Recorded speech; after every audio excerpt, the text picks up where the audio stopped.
সব তোমারি জন্যে, দাও ইখলাসে মন মোরে ইয়া ইলাহি। আলহামদুলিল্লাহি রাব্বিল আলামিন ওয়াসসালাতু ওয়াসসালামু আলা সাইয়্যিদিল মুরসালিন, আম্মা বা'দ। ফাআউযু বিল্লাহি মিনাশ শাইতানির রাজীম। বিসমিল্লাহির রহমানির রহিম। আসসালাতু ওয়াসসালামু আলাইকা ইয়া রাসূলুল্লাহ ওয়া আলা আলিকা ওয়া সাহাবিকা ইয়া হাবিবাল্লাহ। আসসালাতু ওয়াসসালামু আলাইকা ইয়া নবিয়াল্লাহ ওয়া আলা আলিকা ওয়া সাহাবিকা ইয়া নূরাল্লাহ। প্রিয় মদিনী চ্যানেলের দর্শকবৃন্দ, আজকে আমরা বিষয় নিয়েছি ঈদুল ফিতর। রমজান মাস যখন আমাদের থেকে বিদায় নেয়, তো আল্লাহ তাআলা উম্মতে মুহাম্মাদিকে খুশি উদযাপন করার জন্য ঈদ দান করে দেয়। ঈদ বান্দার জন্য একটি পুরস্কার রয়েছে, ইনাম রয়েছে। আজকে এই বিষয়ে জানার চেষ্টা করব। চলুন আগে আমরা দরুদ শরীফের একটি ফজিলত শ্রবণ করি। একবার কোনো এক ভিখারি কাফিরদের নিকট ভিক্ষা চাইল। তারা ঠাট্টাস্বরূপ হযরতে আলী রাদিয়াল্লাহু তাআলা আনহুর নিকট পাঠিয়ে দিল। তিনি সামনে উপস্থিত ছিলেন। ভিক্ষুক হাজির হয়ে ভিক্ষার হাত প্রসারিত করল। তিনি রাদিয়াল্লাহু তাআলা আনহু 10 বার দরুদ শরীফ পাঠ করে তার হাতের তালুতে ফু দিলেন আর বললেন, মুষ্টি বন্ধ করে নাও, আর যারা তোমাকে আমার কাছে পাঠিয়েছে তাদের সামনে গিয়ে খুলে নাও। কাফিরগণ হাসছিল, কারণ খালি ফুক মারলে কি হয়। কিন্তু যখন ভিখারি তাদের সামনে গিয়ে মুষ্টি খুলল, তখন দেখা গেল তা স্বর্ণে দিনারে ভর্তি ছিল। এ কারামত দেখে কয়েকজন কাফির অমুসলিম মুসলমান হয়ে গেল। সুবহানাল্লাহ। হযরতে আলী রাদিয়াল্লাহু তাআলা আনহুর কত শান রয়েছে। হযরতে আলী রাদিয়াল্লাহু তাআলা আনহু নবী করিম সাল্লাল্লাহু আলাইহি ওয়াসাল্লামকে কত ভালোবাসতেন, আর ভালোবেসে যখন দরুদ শরীফ পাঠ করলেন, তো আল্লাহ তাআলা সেই দরুদের বরকতে সেই ভিক্ষুকের হাতে আল্লাহ তাআলা স্বর্ণের দিনার দ্বারা পূর্ণ করে দিলেন। চলুন আমরাও সবাই নিয়ত করি, এখন থেকে আমরাও নবী করিম সাল্লাল্লাহু আলাইহি ওয়াসাল্লামের নুরানি দরবারে অধিক হারে দরুদ শরীফ পাঠ করব ইনশাআল্লাহ আযজা ওয়া জাল। সাল্লু আলাল হাবিব সাল্লাল্লাহু তাআলা আলা মুহাম্মদ সাল্লাল্লাহু আলাইহি ওয়াসাল্লাম। প্রিয় মদিনী চ্যানেলের দর্শকবৃন্দ, নবী করিম সাল্লাল্লাহু আলাইহি ওয়াসাল্লাম রমজান শরীফের মুবারক মাস সম্পর্কে ইরশাদ করেছেন, এ মাসের প্রথম 10 দিন রহমত, দ্বিতীয় 10 দিন মাগফিরাত ও তৃতীয় 10 দিন জাহান্নাম থেকে মুক্তি। বোঝা গেল রমজান মুবারক মাগফিরাত ও জাহান্নাম থেকে মুক্তির মাস। সুতরাং এ রহমত, মাগফিরাত ও দোজখ থেকে মুক্তি, পুরস্কার আদির খুশিতে সৌভাগ্যের ঈদের খুশি উদযাপনের সুযোগ আমাদেরকে দেওয়া হয়েছে। ঈদুল ফিতরের দিনে খুশি প্রকাশ করা মুস্তাহাব রয়েছে। সুবহানাল্লাহ। নবী করিম রউফুর রহিম সাল্লাল্লাহু আলাইহি ওয়াসাল্লাম ইরশাদ করেন, যে ব্যক্তি 2 ঈদের রাতে অর্থাৎ ঈদুল ফিতর ও ঈদুল আজহার রাত দুটিতে সওয়াব লাভের জন্য জাগ্রত থেকে ইবাদত করবে, তবে ওই দিন তার হৃদয় মরবে না, যেদিন মানুষের অন্তর মরে যাবে। সুবহানাল্লাহ। ঈদের রাত, যেটাকে আমরা চাঁদ রাত বলি, এই রাতে যে ইবাদত করে আল্লাহ তাআলা তার উপরে সন্তুষ্ট হয়, আর তাকে আল্লাহ তাআলা অনেক পুরস্কার দান করে থাকে। হযরতে সাইয়েদনা মুআজ ইবনে জবল রাদিয়াল্লাহু তাআলা আনহু থেকে বর্ণিত, তিনি বলেন, যে ব্যক্তি 5টি রাতে জাগ্রত থেকে ইবাদত করবে তার জন্য জান্নাত ওয়াজিব হয়ে যাবে। সে রাতগুলো হচ্ছে জিলহজের 8, 9 ও 10 তারিখের রাত, আর চতুর্থ ঈদুল ফিতরের রাত, এবং পঞ্চম 15ই শাবানুল মুআজ্জামের রাত অর্থাৎ শবে বরাতের রাত। সুবহানাল্লাহ। তো এই রাতগুলো যদি আমরা পেয়ে যাই আর এই রাতগুলোতে কেউ যদি ইবাদত করতে, আল্লাহ তাআলার দরবারে সিজদা করতে, কোরআনে পাকের তিলাওয়াত করতে যদি সক্ষম হয়ে যায় তো আল্লাহ তাআলা তাকে জান্নাতে প্রবেশ করাবে। সাইয়েদনা আব্দুল্লাহ ইবনে আব্বাস রাদিয়াল্লাহু তাআলা আনহুর বর্ণিত দীর্ঘ হাদিসে পাক যা পূর্বে উল্লেখ করা হয়েছে, এর মধ্যে এই বিষয়বস্তুও রয়েছে। ঈদের দিন মাসুম ফেরেশতারা আল্লাহ তাআলার দানসমূহ এবং ক্ষমার ঘোষণা দেন, আর আল্লাহ তাআলা নিজেও অশেষ দান করেন যেন সাধারণ ক্ষমার ঘোষণা দেওয়া হয়। নিজের দয়া ও বদান্যতার ঈদের নামাজে অংশগ্রহণকারী মুসলমানদের মাগফিরাত দান করেন। তাছাড়া আল্লাহ তাআলার তরফ থেকে এটাও বলা হয় যে দুনিয়া ও আখিরাতের মঙ্গল সমূহ থেকে যার যা কিছু দরকার হয় তা যেন চেয়ে নেয়। সুবহানাল্লাহ, সুবহানাল্লাহ। তাকে অবশ্যই দয়া করা হবে। এমন সব স্থানে যদি আমরা চাইতে জানতাম, কেননা সাধারণত লোকেরা এসব সুযোগ শুধু দুনিয়ার মঙ্গল রুজিতেই বরকত, আরও জানি না কি কি দুনিয়াবি বিষয় দিচ্ছে বসে। যদি আমরা আখিরাত চাইতাম, যদি আমরা ইমানের সাথে মৃত্যুর দোয়া করতাম তো কতই না ভালো হতো। আজ মানুষ শুধু দুনিয়ায় চায়, শুধু দুনিয়া চায়। বাড়ি হয়ে যায়, ব্যাংক ব্যালেন্স যাতে বেড়ে যায়, টাকা পয়সা যাতে বেশি হয়ে যায়, জমি জায়গা যাতে আরও প্রচুর পরিমাণে যাতে আমার কাছে চলে আসে, এগুলি চায়। বরং মানুষ কল্যাণ চায় না। কল্যাণ কি? যাতে ইবাদতে আমার জীবন অতিবাহিত হয়, ঈমান নিয়ে যাতে কবরে যেতে পারি, মুনকার নাকিরের প্রশ্নের জবাব যাতে আমি সঠিকভাবে দিতে পারি, আমার কবরটা যাতে জান্নাতের বাগান হয়ে যায়, আল্লাহ তাআলা আমার উপরে যাতে সন্তুষ্ট হয়ে যায়, মিজানের পাল্লায় আমার আমল যাতে ভারী হয়ে যায়, কিয়ামতের দিনে নবী রহমত শফিয়ে উম্মত মুস্তফা জানে রহমত সাল্লাল্লাহু আলাইহি ওয়াসাল্লামের শফাত যাতে নসিব হয়ে যায়, পুলসিরাত যাতে আমি ভালোভাবে পার হয়ে যাই, এইসব দোয়া করা দরকার। আল্লাহ থেকে এইসব কল্যাণ চেয়ে নেওয়া দরকার। কিন্তু আমরা চাই না, আমরা শুধু দুনিয়ার মাল চাই, অথচ এই দুনিয়ার মাল ধ্বংস হয়ে যাবে। যদি রেখে যাই তাহলে কিয়ামতের দিনে এর হিসেব আমাদেরকে দিতে হবে। এই জন্য সব সময় আল্লাহ থেকে কল্যাণ চাওয়ার দরকার। হযরতে সাইয়েদনা ওয়াহাব ইবনে মুনাব্বিহ রাদিয়াল্লাহু তাআলা আনহু বলেন, যখনই ঈদ আসে তখন শয়তান চিৎকার করে কাঁদতে থাকে।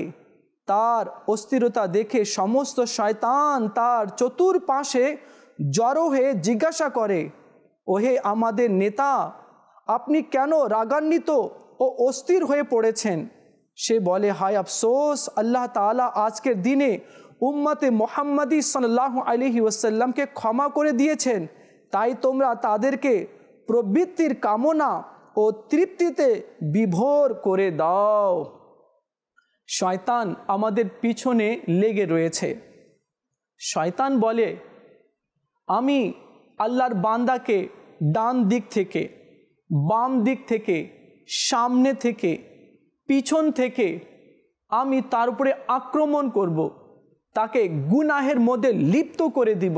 আল্লাহ তাআলা ইরশাদ করেন, তুমি ডান দিক থেকে আক্রমণ করবে, বাম দিক থেকে করবে, সামনে এবং পিছন থেকে করবে, আমি আল্লাহ উপর থেকে তার উপরে রহমত নাজিল করব আর তাকে আমি ক্ষমা করে দেব। প্রিয় মদিনী চ্যানেলের দর্শকবৃন্দ, ঈদের দিন শুকরিয়া আদায় করার দিন, ঈদের দিন নিয়ামত পাওয়ার দিন। যখন ঈদের দিন আসে আমরা গান বাজনায় লিপ্ত হয়ে যাই, নাউজুবিল্লাহ, নাফরমানিতে লিপ্ত হয়ে যাই। এমন করা কিন্তু ঠিক নয়।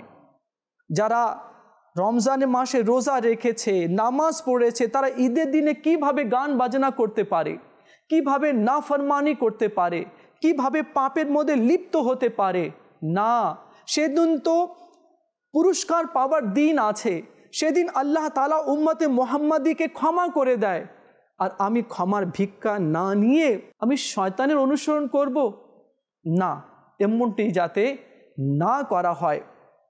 আমরা যাতে আল্লাহ তাআলার রহমতের দিকে অগ্রসর হই, নাফরমানি থেকে যাতে আমরা বেঁচে যাই। প্রিয় মদিনী চ্যানেলের দর্শকবৃন্দ, অনর্থক কাজ সম্পাদন করে ঈদের দিনকে নিজের জন্য কঠিন শাস্তির দিন বানাবেন না। আর স্মরণ রাখবেন, তার জন্য ঈদ নয় যে নতুন কাপড় পরেছে, ঈদ তো তার জন্য যে আল্লাহ তাআলার শাস্তিকে ভয় করেছে। সুবহানাল্লাহ। আজ আমরা নতুন নতুন কাপড় পরি আর মনে করি হ্যাঁ আজ ঈদের দিন। বাস্তবিকই আজ ঈদের দিন, কিন্তু খুশির দিন কার জন্য? যে আল্লাহকে ভয় করেছে, যে আল্লাহকে রাজি করতে পেরেছে, যে জান্নাতের পথকে সহজ করে নিয়েছে, তার জন্য ঈদের দিন। নবী করিম রউফুর রহিম সাল্লাল্লাহু আলাইহি ওয়াসাল্লামের ভালোবাসায় বিভোর আশিকগণ, সত্য কথা তো এটাই, ঈদ ওই সৌভাগ্যবান মুসলমানের জন্যই যারা সম্মানিত মাস রমজানকে রোজা, নামাজ ও অন্যান্য ইবাদত দ্বারা অতিবাহিত করেছে। এই ঈদ তাদের জন্য আল্লাহ তাআলার তরফ থেকে পারিশ্রমিক প্রতিদান পাওয়ার দিন। আমাদের তো আল্লাহকে ভয় করা চাই। সম্মানিত মাসটির প্রতি কর্তব্য যথাযথ আমরা পালন করতে পারলাম কি না? মাহে রমজানে যে আল্লাহকে রাজি করতে পেরেছে আর মাহে রমজানে যে নিজের গুনাহ ক্ষমা করিয়ে নিতে পেরেছে, তো আমার নবী সাল্লাল্লাহু আলাইহি ওয়াসাল্লাম তার জন্য সুসংবাদ শুনিয়েছেন। আর যারা মাহে রমজান পাওয়ার পরেও আল্লাহ থেকে মাগফিরাত চেয়ে নিতে পারিনি, রমজানকে সন্তুষ্ট করতে পারিনি, আমার নবী বলেছেন এমন মানুষের নাক ধুলিতে মিশে যাক। ঈদের দিন লোকেরা খলিফার ঘরে হাজির হলেন। কি দেখলেন? ওমরে ফারুক রাদিয়াল্লাহু তাআলা আনহু দরজা বন্ধ করে অঝোর নয়নে কাঁদছেন। লোকেরা হতভম্ব হয়ে আরজ করলেন, ওহে আমিরুল মুমিনিন, আজ তো ঈদ, যা খুশি উদযাপনের দিন, খুশির স্থলে এক কান্নাকাটি কেন? তিনি চোখের পানি মুছতে মুছতে বললেন, হে লোকেরা, এটা ঈদের দিনও আবার আযাবের হুমকির দিনও। আজ যার রোজা নামাজ কবুল হয়েছে, নিঃসন্দেহে আজ তার জন্য ঈদের দিন, কিন্তু যার নামাজ রোজা কবুল না করে তার মুখে ছুঁড়ে মারা হয়েছে, তার জন্য আজ আযাবের এবং হুমকির দিন। আর আমি এ ভয়ে কান্না করছি যে আমি জানি না আমি কি গ্রহণযোগ্যদের অন্তর্ভুক্ত না প্রত্যাখ্যানদের অন্তর্ভুক্ত। আল্লাহু আকবার। আমিরুল মুমিনিন ফারুকে আজম রাদিয়াল্লাহু তাআলা আনহু, যাকে দুনিয়াতেই জান্নাতের সার্টিফিকেট দিয়ে দেওয়া হয়েছে, 10 জন সাহাবী যারা দুনিয়াতে সুসংবাদ পেয়েছে জান্নাতের, তার মধ্যে থেকে একজন আছেন ফারুকে আজম রাদিয়াল্লাহু তাআলা আনহু। ইনার ইবাদত, ইনার বন্দগি, ইনার রিয়াজত, ইনার তাকওয়া, ইনার পরহেজগানি অনেক ঊর্ধ্বে রয়েছে। তারপরেও তিনি আল্লাহর ভয়ে কিরূপ কম্পন করে থাকেন। আর তিনি বলছেন আজ ঈদ তার জন্য যার রোজা, নামাজ, তাসবিহ, তাহলিল কবুল হয়েছে। আর আমি জানি না আমার তাসবিহ, তাহলিল, রোজা, নামাজ কবুল হয়েছে কিনা। ফারুকে আজম একজন জান্নাতি যদি এভাবে বলতে পারে, আমরা তো সাধারণ লোক আছি না, নামাজ আমরা সহিভাবে পড়তে পারি না, সহিভাবে কোরআন পড়তে পারি না, সহিভাবে ইবাদত বন্দগি করতে পারি না, সিজদা করতে পারি, তবে আমরা কি বলবো? আমাদের কি অবস্থা হবে? আল্লাহ তাআলা আমাদের সবাইকে নিষ্ঠা দান করুক। আল্লাহ তাআলা আমাদেরকেও ইবাদত পরিপূর্ণ করার তৌফিক দান করুক। হযরতে সৈয়দনা উমর ফারুক আজম রাদিয়াল্লাহু তাআলা আনহু একদা ঈদের দিন তার শাহজাদাকে অর্থাৎ ছেলেকে পুরাতন জামা পরতে দেখে কেঁদে ফেললেন। শাহজাদা অর্থাৎ ছেলে আরজ করলেন, প্রিয় আব্বা জান, আপনি কাঁদছেন কেন? বললেন, ওহে আমার প্রিয় সন্তান, আমার আশঙ্কা হচ্ছে যে আজ ঈদের দিন অন্যান্য ছেলেরা তোমাকে এ পোশাকে দেখতে পাবে, তখন তোমার মন ভেঙে যাবে। পুত্র তার উত্তরে আরজ করলেন, মন তো তারই ভাঙবে যে আল্লাহ তাআলার সন্তুষ্টি পর্যন্ত পৌঁছতে পারেনি, মাতা কিংবা পিতার অবাধ্য হয়েছে। আর আমি আশা করি আপনার সন্তুষ্টির বদৌলতে আল্লাহ তাআলা আমার উপর সন্তুষ্ট হয়ে যাবেন। এ কথা শুনে ফারুকে আজম শাহজাদাকে গলায় লাগালেন এবং তার জন্য দোয়া করলেন। তো নতুন কাপড় পরে নিলেই যে ঈদ হয়ে যাবে তা নয়। ঈদ তো তার জন্য যার উপরে তার মা বাবা সন্তুষ্ট আছে, যার উপরে তার নবী সন্তুষ্ট আছে, যার উপরে আল্লাহ সন্তুষ্ট আছে, তার জন্য ঈদের দিন। আমিরুল মোমিনিন হজরতে সৈয়দনা ওমর ইবনে আব্দুল আজিজ রাদিয়াল্লাহু তাআলার দরবারে ঈদের একদিন আগে তার শাহজাদিগণ অর্থাৎ মেয়েরা উপস্থিত হয়ে বললেন, বাবাজান, আগামীকাল ঈদের দিন আমরা কোন কাপড় পরব? তিনি বললেন, এই কাপড়গুলি যেগুলো তোমরা পরে আছো সেগুলো ধুয়ে নাও, কাল পরে নিও। তারা আরজ করল, না আব্বাজান, আমাদেরকে আপনি নতুন পোশাক বানিয়ে দিন। মেয়েরা জিদ করল। তিনি রাদিয়াল্লাহু তাআলা আনহু অর্থমন্ত্রীকে ডাক দিলেন আর ডেকে বললেন, ভাই, আমাকে 1 মাসের বেতন অগ্রিম দিয়ে দাও। আগামী মাসে তুমি আমার টাকা কেটে নিও। ঈদের দিন কাল আমি চাচ্ছি অগ্রিম যে আমি বেতন পাবো, যেটা তুমি দিবে, এটা দিয়ে আমি নিজের মেয়ের কাপড় তৈরি করব। তখন সেই অর্থমন্ত্রী বলতে লাগলো, ইয়া আমিরুল মোমিনিন, বাদশাকে বলছে, ইয়া আমিরুল মোমিনিন, আপনি আমাকে লিখিত দিন, কালকে কি আপনি জীবিত থাকবেন? যদি আপনি জীবিত থাকেন আর গ্যারান্টি দেন, তাহলে আমি আপনাকে অগ্রিম 1 মাসের বেতন দিয়ে দিব। আল্লাহু আকবার। আমিরুল মোমিনিন আরবের বাদশাহ, তাকে বলা হচ্ছে। তিনি বললেন, না, এটা আমার পক্ষে সম্ভব নয় বলার এবং লিখে দেওয়ার, যাও, আমার প্রয়োজন নেই। এরপরে ওমর ইবনে আব্দুল আজিজ রাদিয়াল্লাহু তাআলা আনহু মেয়েদেরকে বললেন, প্রিয় মেয়েরা, আল্লাহ তাআলা ও তার হাবিবের সন্তুষ্টির উপর নিজেদের মনের প্রবৃত্তিগুলোকে উৎসর্গ করে দাও। যারা এমনটি করবে আল্লাহ তাআলা তাদেরকে প্রতিদান দান করবে।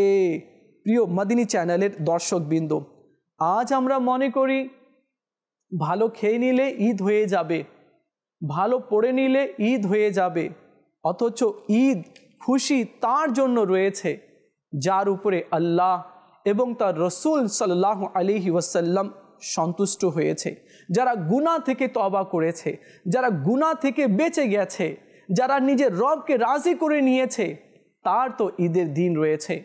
চলুন আমরা নিয়ত করে নিই, এখন থেকে আমরা 5 ওয়াক্ত নামাজ নিয়মিত আদায় করব, কখনো কাউকে কষ্ট দিব না, কারো মাল আত্মসাৎ করব না, অন্যায়ভাবে কারো মাল আমরা নিব না বা কারো জমিন আমরা দখল করব না। বনি ইসরায়েলের মধ্যে এক আবিদ ছিল, 70 বছর পর্যন্ত সে ইবাদত করেছিল। সে যখন মারা যায়, কিছু লোক তাকে স্বপ্নে দেখে জিজ্ঞেস করে, আল্লাহ তাআলা তোমার সাথে কিরূপ আচরণ করেছে? সে বলে, এখনো আমাকে জান্নাতে প্রবেশ করানো হয়নি। কেন? তুমি তো নেককার ছিলে, আবিদ ছিলে, রোজা রাখতে, রাত্রে তুমি কিয়াম করতে। সে বলল, আমি একটি কাঁটি, টুথপিক, ছোট্ট লাকড়ি আমি নিয়েছিলাম, যার কাছ থেকে নিয়েছিলাম তাকে আমি বলিনি, বিনা অনুমতিতে ছোট্ট একটা লাকড়ি, টুথপিক দাঁত খিলাল করার জন্য নিয়েছিলাম। আর যার বাড়ি থেকে নিয়েছি, যার কাছ থেকে নিয়েছি, তাকে আমি জানাইনি বিনা অনুমতিতে আমি তার কাছ থেকে নিয়ে নিয়েছি, এই কারণে এখনো আমাকে জান্নাতে প্রবেশ করতে দেওয়া হয়নি। আল্লাহু আকবার। দেখলেন, আজ মানুষ লক্ষ লক্ষ টাকা নিয়ে নিজেকে লুকিয়ে নিচ্ছে। টাকা চাইতে গেলে তাকে ধমক দেয়, তার টাকা ফিরিয়ে দেয় না। তো সামান্য একটা কাঁটি, সামান্য একটা খড়ি, লাকড়ি নিয়ে নেওয়ার কারণে যদি তাকে জান্নাতে প্রবেশ করতে না দেওয়া হয়, আর কেউ যদি কারো জমিন দখল করে নেয়, কারো ঘর দখল করে নেয়, কারো টাকা পয়সা আত্মসাৎ করে নেয়, তবে তার কি অবস্থা হবে? দেখুন, তওবার দরজা আল্লাহ তাআলা খুলে রেখেছে, আমাদেরকে তওবা করতে হবে। আর যদি অন্যায়ভাবে আমরা কারো মাল আত্মসাৎ করে থাকি, তো তার কাছে গিয়ে ক্ষমা চেয়ে নিতে হবে। কেননা সে যদি ক্ষমা না করে, তবে আল্লাহ ক্ষমা করবে না। দুইটি হক রয়েছে, একটি হচ্ছে আল্লাহর হক, আর একটি হচ্ছে বান্দার হক। আল্লাহ যদি চায় তবে নিজের হক ক্ষমা করে দিতে পারে, কিন্তু বান্দার হক আল্লাহ তাআলা ক্ষমা করবে না যতক্ষণ না বান্দা ক্ষমা না করে। তো যদি কখনো এমন হয়েছে কারোর সাথে, তো সে যাতে তার কাছ থেকে ক্ষমা চেয়ে নেয় আর বলে দেয়, ভাই আমি অমুক জিনিসটি তোমার কাছ থেকে বিনা অনুমতিতে নিয়েছিলাম, আমাকে মাফ করে দাও, বা তুমি আমার কাছ থেকে তোমার জিনিস ফিরিয়ে নাও। এভাবে ক্ষমা চেয়ে নিতে হবে, তবেই আল্লাহ তাআলা তাকে ক্ষমা করবে। অন্যথায় আল্লাহ তাআলাও তাকে ক্ষমা করবে না। বর্ণিত হয়েছে, কেউ যদি কারো মাল নিয়ে নেয় আর না দেয়, তাহলে সেই ব্যক্তিকে জাহান্নামের মধ্যে নিক্ষেপ করা হবে, আর ওই মাল জাহান্নামের গভীরে পড়ে থাকবে। সেই ব্যক্তি সেই মাল আনার জন্য যাবে, তো 70 বছর লাগবে নিচে নামতে। ওই মাল নিয়ে যখন উপরে উঠতে চাইবে, তো 70 বছর লাগবে। যখনই উপরে উঠতে চাইবে আবার পড়ে যাবে, আবার উঠবে, আবার পড়ে যাবে। এইভাবে তার কষ্ট, তার আযাব চলতেই থাকবে। এরপর আল্লাহ নবী সাল্লাল্লাহু আলাইহি ওয়াসাল্লামের সুপারিশে ওই ব্যক্তি যার মাল সে নিয়েছিল, সে ক্ষমা করে দিবে, তো আল্লাহ তাআলাও তাকে ক্ষমা করে দিবে আর জাহান্নাম থেকে তাকে বের করে দিবে। এই জন্য আমাদের উচিত হবে যাতে করে আমরা কাউকে কষ্ট না দিই। কেউ যদি কারোর সাথে চোখ রাঙিয়ে কথা বলে, এই চোখ রাঙিয়ে কথা বলার কারণেও কিয়ামতের দিনে তার বিচার হবে, তাকে হিসেব দিতে হবে।